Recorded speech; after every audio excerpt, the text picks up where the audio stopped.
Olá, olá, olá, como estão? Muito boa tarde a todos. Pois bem, mais uma semana de lives. Hoje vou falar de um tema que já não é a primeira vez que venho aqui a falar um pouco sobre da minha história com a ansiedade. E é sempre um tema que eu gosto muito de falar porque vejo em consulta, eu atendo muitas pessoas como terapeuta de shiatsu medicina e de facto este ainda continua a ser uma das causas de maior procura da terapia shiatsu medicina, uma das. Olá, tudo bem, Alexandra? Então, a ansiedade, sim, para mim durante muito tempo foi assim um bicho-papão. Eu sentia-me realmente uma escrava da minha ansiedade, que me limitava bastante, e hoje vou contar assim um bocadinho da minha história para que vocês tirem alguns insights. Claro que vou dar algumas sugestões que comigo funcionaram e que hoje funcionam para muitos dos meus pacientes de shiatsu medicina. Para quem não me conhece, eu sou a Bárbara Couto e realmente aqui neste espaço, nas redes sociais e no meu canal do YouTube. E eu quero mesmo, o máximo possível, dizer-vos que vocês podem ser curadores das vossas próprias vidas e que, ao se tornarem curadores das vossas vidas, depois isso transborda e é quase inevitável também serem curadores dos outros, porque realmente pode ser só das pessoas que estão na nossa casa, de amigos próximos, mas quem sabe profissionalmente, e então é isso que eu pretendo cada vez mais, é sensibilizar as pessoas para isto e dizer-lhes que sim, que é possível mudarem de vida e até tornarem-se profissionais de excelência, porque foi isso exatamente que eu fiz há cerca de 11 anos atrás. Foi mesmo essa mudança de profissão que depois, que já algumas pessoas conhecem, eu tirei Direito e estudei na Universidade do Minho e exerci 7 anos como advogada e depois tornei-me uma terapeuta de shiatsu. Mas hoje eu não estou aqui para falar dessa história profissional, mas sim para vos contar que realmente a primeira vez que eu me lembro de ter sentido ansiedade, sentir o que é isso para mim, manifesta-se como dor no peito, a primeira crise manifestava-se muito como dores de estômago constantes, sentia mesmo, parecia que tinha uma pedra, imaginem, eu comia qualquer coisa, se ficava com uma sensação de pedra no estômago, lembro-me de eu tinha 14, 15 anos de me deitar e estar sempre agarrada à barriga, dores mesmo muito incapacitantes. E só mais tarde, depois é que comecei a perceber que ali realmente houve um evento. Geralmente a ansiedade é isso. Acontece um evento que pode ser maior ou menor, mas é quase como se fosse um gatilho, não é?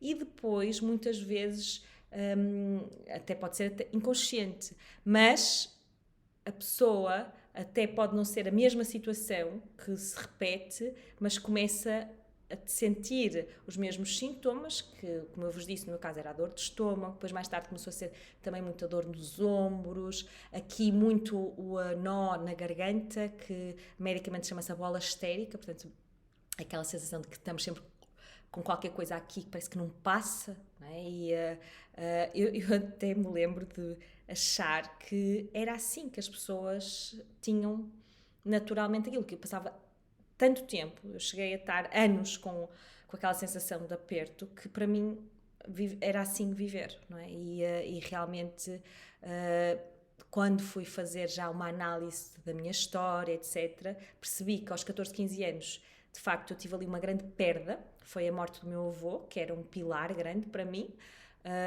e foi uma morte repentina, abrupta, e depois eu era adolescente, não é? E lembro-me que aquilo foi um grande choque para toda a família, mas que o meu processo de luto foi muito assim superficial, porque eu era uma adolescente, eu queria viver. Depois lembro-me também que os meus pais também são profissionais de saúde, lembro-me de falarem comigo abertamente sobre essa perda, mas não são pessoas, aliás, como acho que poucas pessoas hoje em dia ainda fazem se bem que cada vez conheço mais pais sensibilizados para isso, para as emoções dos filhos, o que é que eles sentem, o que é que eles precisam, ainda bem que existe a parentalidade consciente e a parentalidade positiva, mas na minha altura não era assim, a criança à partida estava sempre bem, o adolescente era rebelde e pronto, então eu fui essa adolescente rebelde, fiz asneiras, mas a verdade é que aquilo, o processo do luto talvez não tenha sido assim tão acolhido e fez despoltar estes tais sintomas que, o que é que acontecia? Eu, muito cedo, ali por volta dos 18 anos, comecei a tomar ansiolíticos. Porque é assim, na medicina ocidental, infelizmente, a gente tem um sintoma e tapa o sintoma com um medicamento e não vai à raiz, à causa. Só que depois, eu acho que, entretanto, fiz o luto do meu avô, acho, porque a gente nunca tem a certeza em termos temporais, mas lá fui fazendo, mas os sintomas desta ansiedade permaneceram. Então, eles refletiam-se depois, quando eu fui para a universidade, lembro perfeitamente que era nos testes, era o desespero. Eu tinha crises, meu Deus, ora dava-me para não comer, ou então sentia mesmo que um exame era quase uma questão de vida ou morte, parecia assim uma coisa muito despropositada, não é? E esses sintomas, lá está, do aperto, do fechamento, de colocar um peso muito grande, eu digo isto e é verdade, acreditem que eu nessa altura tinha 20 anos e era muito mais velha do que sou hoje, que tenho 41, né? Portanto, nessa altura eu via a vida tudo muito... E muito por causa destes sintomas de ansiedade, tá? Mas eu não tinha ferramentas nenhumas para lidar com isto. Infelizmente, o que me fizeram foi medicar-me, não é? Então, imaginem que tinha dores de estômago, tomava protetor gástrico, tinha contraturas e os ombros comprimidos e o fechamento, ia ao fisioterapeuta, era mesmo assim, não é? Tomava relaxantes musculares, pronto, então era para cada sintomazinho, tomava uma medicação e lá fui empurrando com a barriga, porque isto é só empurrar com a barriga. Depois, a primeira vez que eu fiz qualquer coisa por mim foi, já estava a trabalhar, portanto tinha 23 anos, julgo que sim, foi quando comecei a trabalhar, e fui para um escritório de advogados aqui em Braga, que tinha um clima muito estressante, realmente. Eu aprendi muito lá, hoje dou graças ter passado por lá, porque também me fez sentir também o que é que eu não quero. Portanto, às vezes quando estamos no olho do furacão não vemos isso, mas hoje eu sei porque é que eu tive aquelas pessoas no meu caminho, que é, estou a ver, para eu chegar onde cheguei hoje, tinha realmente que passar algumas dificuldades, alguns desafios, e eu ali tive muitos desafios. Era um ambiente extremamente tóxico até, não é? Assim um bocadinho... E então, claro, aqui começou a disparar estes sintomas ainda mais, não é? Ainda por cima, a profissão já por si é exigente, porque tem prazos, tem metas a cumprir, tem os clientes que eu aprendi isto depois já com o segundo advogado com quem eu trabalhei, que é o problema de um cliente é sempre o problema, portanto, quando nos ligam é a cena, é muito grande, e então o advogado, como resolve estes problemas, apanha realmente com esta força toda dos seus clientes, e eu que já sofria com ansiedade, não lidava nada bem com aquilo. Então, nessa altura, aos 23 anos, eu recorri pela primeira vez à psicoterapia. E foi aí que, de facto, eu fui um bocadinho lá atrás, percebi quando é que foi a primeira vez que eu senti isso, não é? Então, aí é que eu cheguei a esta conclusão da morte do meu avô, porque até ali não associava sequer, está bem, a nenhum evento. Tá? Mas existe geralmente, porque às vezes eu tenho pacientes que não sabem, e também é o que eu lhes digo, não é importante também estarmos a esgravatar, porquê? Porque no teatro de medicina a mais-valia que eu vejo, e aliás nem é a mais-valia, depois também é a aliança que eu vejo e que depois fez grande diferença em mim, porque eu não resolvi a minha ansiedade com a psicoterapia, é que vai ao corpo físico.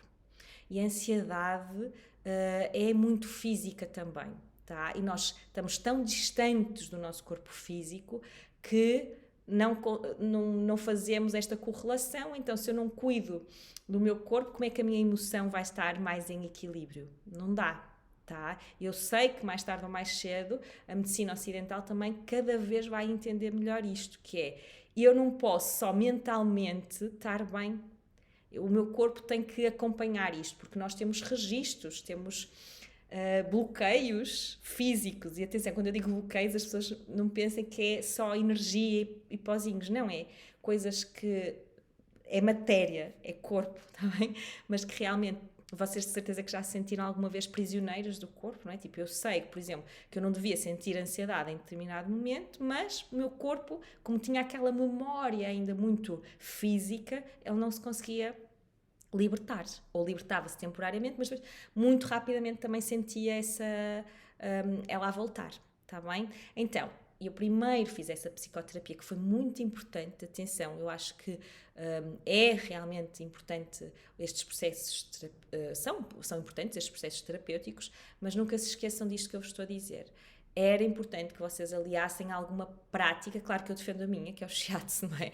Mas existem outras, existe a acupuntura, existem outras práticas que vão ao corpo e que vão também fazer esta aliança, e também se consegue isso às vezes com o yoga, só que demora um bocadinho mais de tempo. Porquê? Porque se eu faço a prática sozinha, não é? É evidente que eu não vou ter a incisão e a precisão de um terapeuta de shiatsu ou de medicina tradicional chinesa, tá? Ou da Ayurveda, pá, eu falo das que é a minha onda, digamos assim, tá? Mas eu não sou dona da razão, nem estou a dizer que só o shiatsu é que resulta, não. Mas lembrem-se sempre que nestas tradições mais milenares, por exemplo, na medicina tradicional chinesa tem mais de 4.000 anos, ok? Portanto, não estamos a falar de uma coisa pouca. De facto, havia esta aliança corpo, mente, energia, emoção, ok? Portanto, umas sem as outras, depois a coisa não funciona, tá? Ou não funciona, ou funciona temporariamente. E não há aqui um volte-face, não é? Não há aqui uma volta. Então, deixem-me lá ver, para eu não me perder. Então eu aí fiz a psicoterapia, foi muito importante, e lembro-me que nessa altura, uma das coisas que a minha psicoterapeuta me fazia, raramente, era deitar-me no chão e fazer alguns exercícios respiratórios. E eu ali fez assim um pequenino clique, eu lembro-me que, não, caramba, isto eu tenho que vir ao meu corpo, a minha respiração é importante. Mas depois passou o processo terapêutico e eu lá fui à minha vida e continuei a sentir-me horrivelmente mal. E só depois, aos 28 anos, quando já estava mesmo numa fase quase depressiva, depois eu entendi isto na medicina chinesa, a ansiedade, mais tarde ou mais cedo, é possível que caia aqui no estado pré-depressivo, não sei se pode dizer isto, mas eu realmente tinha já vários sintomas de não querer sair da cama, de sentir que não valia a pena viver, não no sentido de me querer matar, atenção, nada disso, mas nada tinha importância assim demasiado, estão a ver? E sentia muita apatia, tá? Tipo, não tinha vontade, é isso. E aí nessa fase, aos 28 anos, foi quando eu conheci o outro mundo, não é? O mundo das terapias holísticas. Comecei a interessar-me por me conhecer a mim. Este foi o meu grande rasgo, não é? Já tinha tido aos 21, desculpem, aos 23 na psicoterapia, mas depois, pronto, distraí-me com a vida, digamos assim, não é? E depois ali aos 28, como eu estava tão mal, eu comecei a tentar, não, eu tenho que perceber como é que eu posso sair disto. Era uma rapariga, não é? Tinha 28 anos, uma vida pela frente, ainda não tinha atingido nada do que me tinha proposto, ou quase nada, não é? No sentido de ter ainda uma vida pela frente, não é? Nessa altura ainda não tinha a minha família constituída, tinha aparentemente uma jovialidade, mas sentia-me no fundo do poço, tá? Então aí foi quando eu conheci, foi uma amiga da minha mãe que me levou, acho que foi mesmo aí, para o Enneagrama, que falava de 9 números, e eu comecei a perceber que se calhar tinha algumas tendências num desses números e que não era a única, porque havia lá pessoas nessa sala que também tinham esse número. Achei aquilo curioso, caramba, então há padrões. Comecei, lá está, a entrar um bocadinho neste mundo do autoconhecimento, fiquei surpreendida e comecei a investigar mais. Comecei a praticar meditação também, que era uma coisa que me custava imenso, mas que eu senti quase como uma tábua de salvação. E quando comecei a fazer essas práticas de paragem, tá? E que era geralmente na igreja dos congregados, que eu ia para o escritório na avenida e sentava-me e repetia a frase da Bíblia que o Padre Afonso me disse para repetir, que foi assim que me ensinaram. E então comecei a subir um pouco a linha do meu olhar, comecei a sentir-me menos ansiosa e aí foi quando entra o shiatsu, tá? Só aí é que eu consegui ver um bocadinho para o lado, literalmente, porque eu passava lá imensas vezes, porque era o cartório notarial, e onde eu ia lá muitas vezes, e nunca tinha reparado no IMT, na altura era ali, na avenida, no Instituto de Medicina Tradicional. Então lá resolvi fazer o curso de shiatsu, mas era para mim, para me curar a mim. E ali, claro, foi assim uma descoberta incrível no mundo novo e eu queria partilhar convosco, de facto, o que é que eu faço ainda hoje para me autorregular. Ali a grande questão é que não dão assim tanta importância à manutenção da cura do terapeuta, portanto a formação está muito mais focada em dar ao outro, mas claro, como eu ia em busca para mim, aprendi primeiro para mim e percebi que tinha que haver também uma terapia, digamos assim, de manutenção do terapeuta. Faz sentido? Terapia de manutenção do terapeuta. Então comecei a fazer a minha própria terapia de manutenção de mim. Ok? Que não é assim tão ensinado. Ensinam o doing, que eu já tive numa live anterior a fazer um pouco desse doing, podem ir lá ver também essa live, mas pouco mais do que isto. E eu aqui vou-vos dar assim algumas dicas da minha rotina que me ajuda de facto a não ser uma escrava. E então vocês, antes de eu vos dar esta rotina, podem me perguntar, mas tu ainda sentes ansiedade? Claro, sim, isso é verdade. É tipo, eu costumo dizer que a ansiedade é como se fosse o meu. Estão a ver aqueles sininhos que para chamar, tipo, começa a chamar. Então, quando eu começo a ter alguns sintomas, como a custar-me a falar, começo a engolir assim em seco, quando começo a sentir que estou com o peito um bocado apertado, lá está. Agora ativo o sininho, então tenho que rever o que é que eu estou a fazer. Geralmente é isso, estou a fazer coisas a mais. E isto também é explicável pela medicina tradicional chinesa, que é as pessoas que têm uma tendência manifestamente yang, não é? Que é para fora, que toda a gente tem que ter esta tendência para sair de casa, para ir trabalhar, para fazer coisas, para andar, não é? A vida tem que ter movimento. O yang é isto, é movimento. Mas essa energia tende ao alto, é assim que se diz na medicina chinesa. Mas ela tem que baixar, ou seja, tem que ir para o lado yin, para haver este circuito perfeito, que é um circuito orgânico também, está bem? O que é que acontece? Ela tende ao alto, mas lá está, ela tem que baixar. No meu caso, como eu estava sempre nesta energia de fazer a ação acontecer, sempre muito excesso de futuro, cabeça sempre a mil, pensamentos mil à hora, sempre a querer pensar e controlar tudo. É? Uma mente muito controladora, não é? De querer prever. É claro que depois não desce e isso faz com que o lado mais da calma, da introspeção, do relaxamento seja posto em causa e, entretanto, começa tudo a colapsar. Está bem? Portanto, em termos médicos, da medicina chinesa, claro, há depois uma... Claro que eu aqui estou a dar assim por alto, não é? Porque isto é o que eu ensino nos meus cursos profissionais, mas é para vocês entenderem que tem que haver realmente um equilíbrio dinâmico, que não é estático, entre o tal lado da expansão e depois o lado do recolhimento e da pausa. Então, eu hoje até escrevi isto numa paciente minha, e acho que faz sentido dizer aqui, eu ouvi isto de alguém, desculpem, mas eu não sei dizer onde é que eu li ou ouvi, porque às vezes é isso, nós lemos e temos...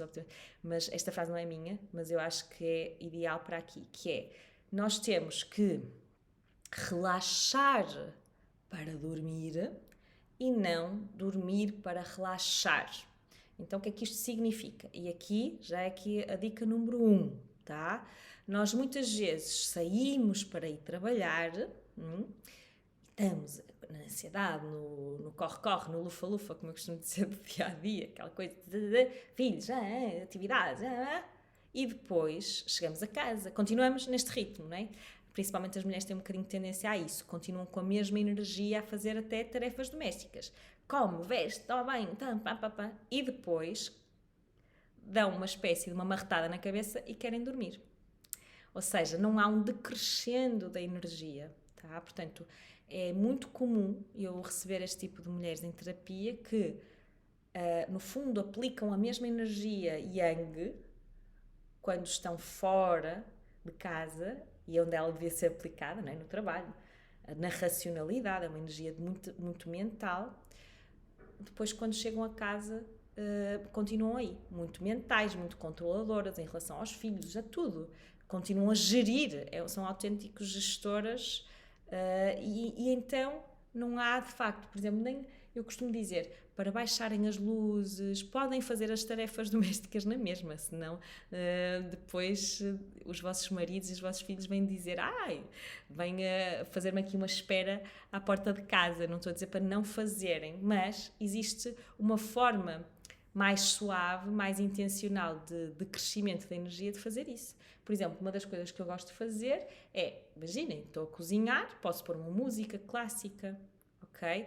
Posso, por exemplo, fazer mais pausas quando estou a fazer as tarefas domésticas e conversar com os meus filhos, não é? Posso dar uma intenção de recolhimento e não de manter o ritmo e, no fundo, o objetivo é quase que eles também estejam a dormir e que eu, lá está, dê tal marretada na cabeça e de repente já estou a dormir para relaxar. Não pode ser assim. Porque depois o que é que acontece? Vou-vos explicar porque é que não pode. É que geralmente a tendência a termos micção noturna, ou seja, acordarmos para ir à casa de banho é maior, a tendência a insónias aumenta grandemente, ou então aquela coisa de acordarmos à meia da noite com pesadelos, coisas estranhas que sentimos, sabem aquela sensação que eu ouço muitas vezes que é, parece que não dormi. Ficamos assim numa superficialidade. Porque lá está, nós não demos esse crescimento da energia e então não relaxamos para dormir. Dormimos para relaxar. E isso não pode ser.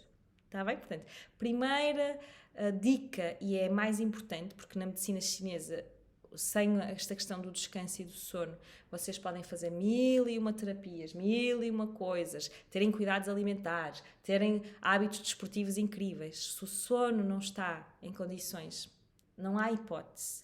É que sempre por esta questão do sono que se começa, está bem? Portanto, tentarem relaxar para adormecer, tá? E não dormir para relaxar. Faz sentido? Sim? Deixa-me saber aqui no Facebook se alguém me está a dizer alguma coisa. Se alguém me está a colocar alguma questão. Não. Então, segunda dica é as horas de dormir. À conta disto, de sermos muitas vezes mulheres multifunções, tenho muitas vezes esta questão de pessoas que me dizem que se deitam tardíssimo, porque há sempre coisas para fazer. A casa é um sem fim de coisas para fazer.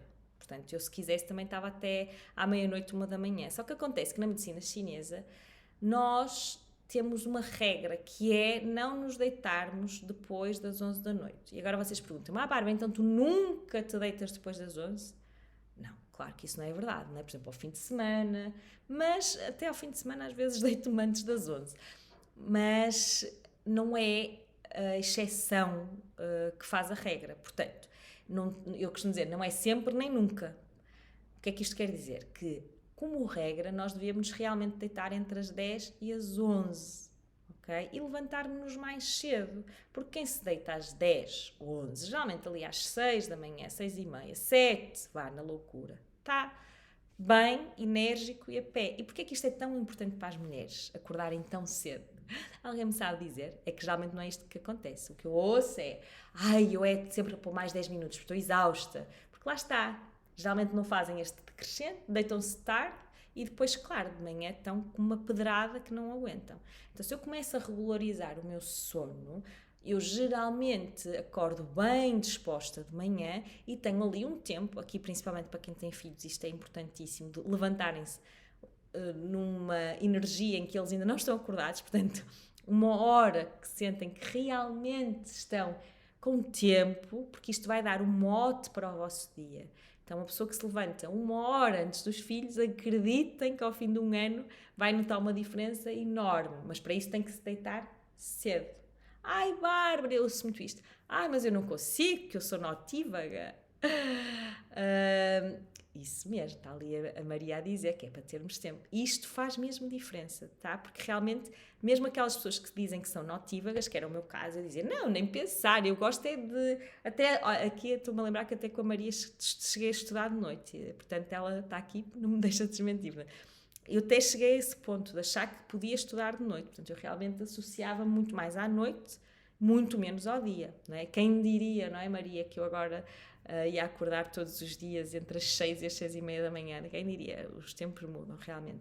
Mas isto para vos dizer que, de facto, nós podemos até achar que somos da noite, mas, eu digo sempre, façam a experiência, mas não pode ser a experiência um dia. Só ao fim, mais ou menos, de 21 dias, 30 dias, é que vocês começam, claro, a ter sono, não é? A ter sono para irem para a cama cedo. É evidente que na primeira semana vai ser estranho, não é? Porque o hábito está instalado, o mau hábito. Então, o mau hábito é ser meia-noite e eu estar a fazer scroll no telemóvel, isto tem que acabar, porque toda a gente sabe isso, não é? Que não se pode estar a fazer scroll por causa, lá está, da luz, dos ecrãs e não sei o quê.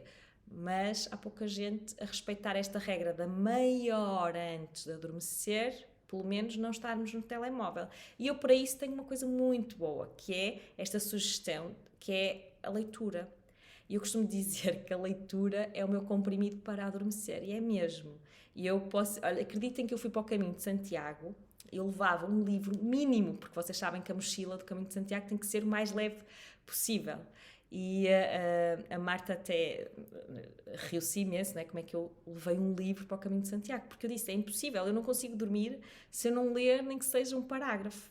Tá? E isto é um bom hábito, porque realmente nós, quando temos esse hábito da leitura, a probabilidade de estarmos a obter conhecimento para a nossa vida, não só profissional, mas pessoal, de desenvolvimento, dependendo dos temas, vai ser muito grande. Até o romance, não é? Nos traz insights. A distração, o lazer também é bom, portanto está tudo certo. Vocês matam ali vários coelhos, dão assim um mote mais leve, mais introspectivo, quando a leitura cansa muito mais o olho, e se adormecerem está tudo bem. Aliás, é para isso que eu uso, está? Para me adormecer. Claro, depois há aquelas desculpas espetaculares, mas eu quando leio depois fico muito agarrada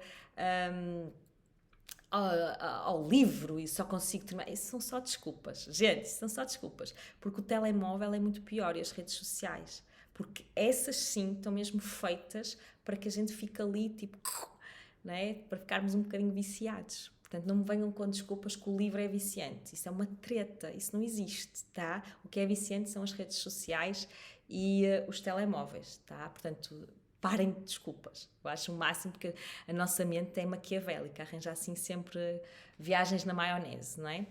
Então, outra coisa, ainda em relação ao sono, é não comerem muito à noite, porque eu não gosto de ir para a cama com fome, também não consigo, porque não consigo dormir com fome, mas também não sentirem que tenho um boi para digerir, está bem? Portanto, cuidado com isso, porque realmente se nós estamos com a digestão por fazer, estamos ali com muita energia ainda a ser despendida na parte digestiva, a probabilidade... Aliás, vou-vos dizer que as últimas insónias que eu tenho tido é precisamente... E vejo logo que é porque tive uma jantarada com amigos ou exagerei de alguma forma na refeição da noite, que também, tal como o nível da energia deve ir decrescendo, Também no Shiatsu Medicina falamos sobre isso, que também a comida deve ser em decrescendo, ou seja, nós devíamos nos alimentar mais de manhã e ir diminuindo para a noite, tá? Portanto, realmente o sono é uma das coisas principais para quem tem ansiedade, é mesmo importante. Depois, a segunda coisa é perceberem que a respiração é um grande aliado. Nós levamos a respiração para todo lado, senão morremos, né? Portanto, é o instrumento por excelência. Então, não é só respirar enquanto estão ansiosas, é cada vez mais fazerem respiração consciente. O que é isto de respiração consciente? É respirarem sabendo que estão a respirar, porque respirar toda a gente está a respirar, não é? Senão não estávamos vivos. Só que, e fazer inspirações profundas. A inspirar. Vamos treinar agora só 3 respirações. Vamos juntos? Inspira. Expira.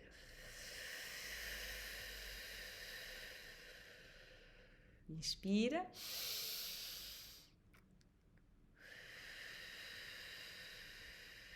Só mais uma vez. Vamos lá. Inspira.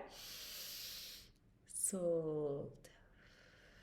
Fica só um pouquinho.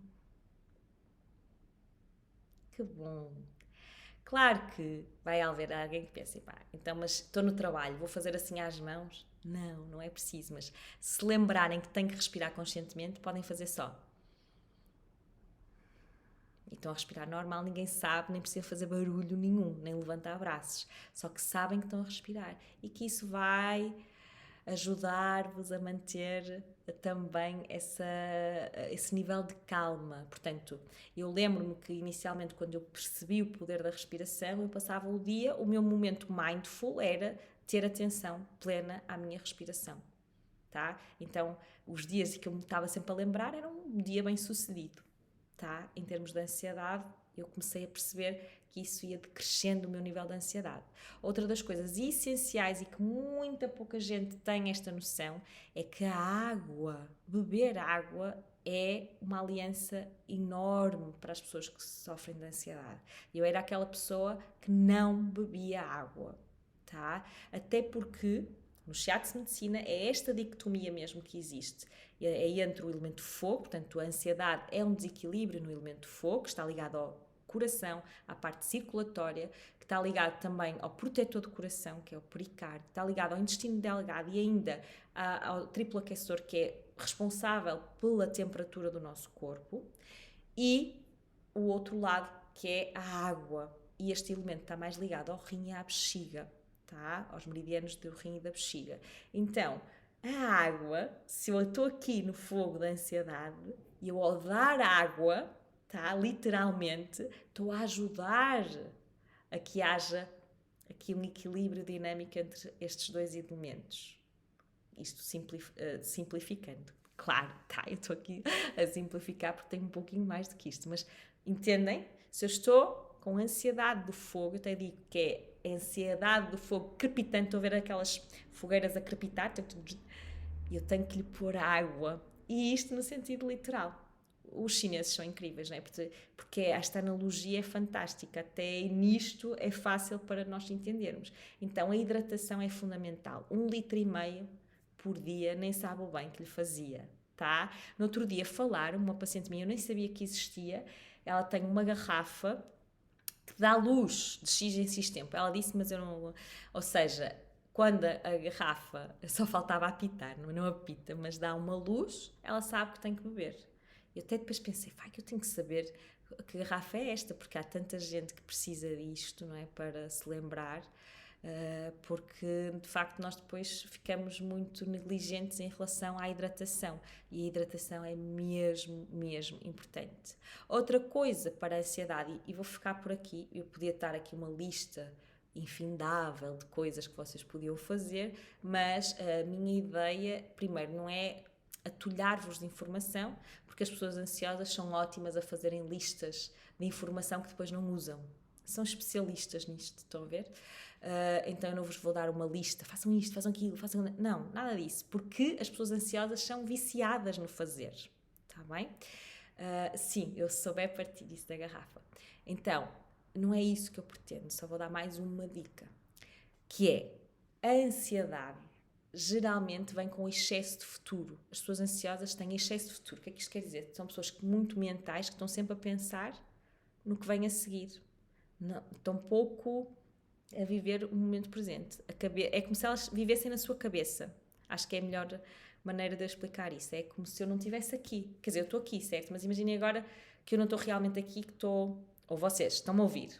Mas será que estão mesmo a ouvir-me? Ou estão a pensar que se calhar eu já estou assim uma seca, ou que tenho que fazer uma máquina não sei o quê, ou que tenho que resolver qualquer coisa de trabalho. Portanto, estar focada com atenção plena, a pessoa ansiosa tem dificuldade, porque ela está... Eu digo sempre isso, a viagem na maionese, mas entendam que eu própria viajei muito na maionese, portanto não é pejorativo, quer dizer, é para vocês perceberem que é aquela viagem mental em que a pessoa está fisicamente nos sítios, mas está a viajar na sua cabeça, tá? Não está ali, tá? E de repente é aquela pessoa que até nós estamos a falar com ela e ela, porque não está ali, está bem? Mas às vezes não é assim tão evidente. Ou seja, a pessoa até parece que está interessada em, mas não, está ao mesmo tempo quase ali com o tico e o teco também a pensar noutra coisa qualquer. Nós fazemos isto, é quase neurótico, não? E torna-se mesmo uma coisa muito, muito cansativa. A ansiedade é cansativa, tá? Dá cansaço, a gente chega ao fim do dia e depois a vontade que dá é libertar-nos da nossa cabeça, tá? E não é possível. Então temos que mediar isto, de facto, com tempos de mais pausa. Não é? Temos que mediar isto com tempos e perceber que, efetivamente, estar na mente não é solução. E agora vocês perguntam-me, então, conta lá, o que é que temos que fazer? Porque é que estás a falar disso tudo? Porque o contrário desta parte mais imaterial, que não se pode agarrar, que é o pensamento, vocês não conseguem agarrar o pensamento, é o material. O que é o material? O material é o corpo. Não é? E agora te lembro-me de uma expressão tão ridícula, material de categoria, não é? Tipo, o material de categoria é o nosso corpo. Então o que é que nós temos que fazer com o nosso corpo? Já chegam lá? É movimentá-lo, fazer exercício. Claro que o exercício físico, como é hoje em dia divulgado, geralmente é pela parte mais estética. E atenção, nada contra, tá? Porque eu, se puder ao mesmo tempo ter um corpo que eu goste, tanto melhor. Mas o exercício físico não devia sequer ser só por isso. Portanto, na medicina chinesa, esta pessoa que está muito na sua mente, na sua cabeça, tem que sentir coisas físicas. E uma forma muito importante de sentirmos o nosso corpo é pô-lo a trabalhar, certo? Então temos que o pôr em movimento. E se dermos uma intenção, isto aqui, a sério, se está aí pessoas aí do fitness a verem-me, agarrem esta ideia, porque se eu ao mesmo tempo que estou a fazer um exercício só para manter a questão, lá está, da minha barriguinha ou da minha gordurinha, não sei o quê, tiver esta intenção clara de baixar a minha energia, vir mais ao corpo, mais aqui ao planeta Terra, sem estar... Porque depois eu vejo isto nos ginásios, que é, a pessoa está a fazer exercício físico e está... lá a tentar distrair-se com outras coisas. Não, ali é o momento ideal para nós irmos ao corpo. Como assim? Eu estou a fazer um exercício e estou a tentar me distrair. Não. Sintam a dor do desconforto, tá? Eu dou aulas de yoga, vocês sabem, e muitas vezes há desconforto. Então eu digo mesmo às minhas alunas, sintam o corpo, estão a sentir, está a doer? Eu digo, ótimo! Quando sentem essa dor, geralmente só pensam em preparo e não estão a pensar em mais nada. Ou então, por exemplo, quando fazemos um desafio mais, uma posição de mais equilíbrio, uma coisa mais desafiante, nós só pensamos em sobreviver. Ou quando estamos numa invertida sobre a cabeça, por exemplo, a gente só quer é sobreviver, ou que passe. Então não estamos ali a viajar, estamos no corpo, tá? E isso ajuda muito. E eu, nessa altura que tive maiores crises de ansiedade, adivinhem lá, eu não fazia nada, desporto zero. Eu que até tinha dançado durante muitos anos, sempre fui uma pessoa ativa, mas desde que entrei para a universidade até aos 28 anos, lá está, não fiz nada. Depois aos 28 fui outra vez dançar, vejam lá. Portanto, dancem, façam yoga, façam pilates, vão para o ginásio, mas sempre com este objetivo desse equilíbrio yin-yang, ou seja, entre o yang é esta parte imaterial, mental, e o yin é parte do corpo, tá? Portanto, eu tenho que vir ao corpo, ter sensações no meu corpo físico, para me sentir mais no aqui e agora. Sentir, eu estou aqui. Por isso é que é tão importante o abraço, por exemplo, tá? O abraço dá isto, presença, toque, ok? Por isso é que é tão importante, e eu adoro, não é? O shiatsu medicina, que é toque, ainda por cima tem um bocadinho de dor, ou pode ter um pouquinho de dor. Eu costumo dizer, atenção, é a dor do masoquista, que é aquela dor que é boa, tipo, doeu, mas alivia, entendem? Portanto, não fiquei a pensar que shiatsu é tortura, não é isso. Mas não é uma festinha, é uma coisa que traz realmente à matéria, que vocês sentem mesmo o corpo e essencialmente depois comecem a sentir o desbloqueio do corpo. E hoje já foi uma live muito comprida, eu geralmente tenho assim mais ou menos estipulada meia hora, mas já estamos aqui há 40 e tal minutos, mas espero que tenha feito sentido, que tenham tirado aqui várias dicas e já sabem, amanhã, excepcionalmente esta semana não vai ser na sexta, vai ser amanhã. Eu vou estar aqui com outro tema, mas se entretanto surgir alguma coisa, mesmo quem não me está a ver em direto e que vê depois estas lives à noite ou no outro dia, está sempre à vontade para me colocar dúvidas, está bem? Portanto, espero que aproveitem estas dicas e depois se as puserem em prática, sim, porque não sejam especialistas nas listas e que depois não fazem nada com elas. Portanto, venham dizer-me como é que se sentiram. Está bem? Um beijinho, fiquem bem. Fiquem bem. Tchau, tchau. Até amanhã. Apareçam amanhã, mesma hora.